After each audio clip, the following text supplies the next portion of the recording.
তোমরা কি জানো জিরাটে রয়েছে প্রায় ৬০০ বছরের পুরনো বলয়পীঠ। একসময় কেলে ডাকাত বা কালী ডাকাতের অবস্থান ছিল এখানে। প্রতিষ্ঠা লিপি থেকে জানা যায় মন্দিরটির বয়স প্রায় ৬০০ বছর।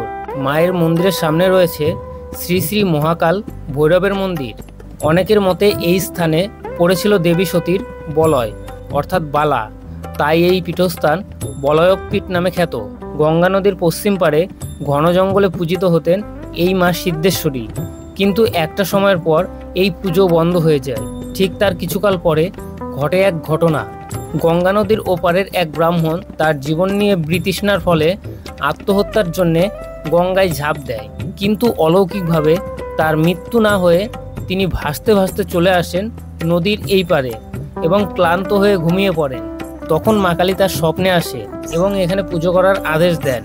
তারপর থেকে আবার এখানে পুজো শুরু হয়।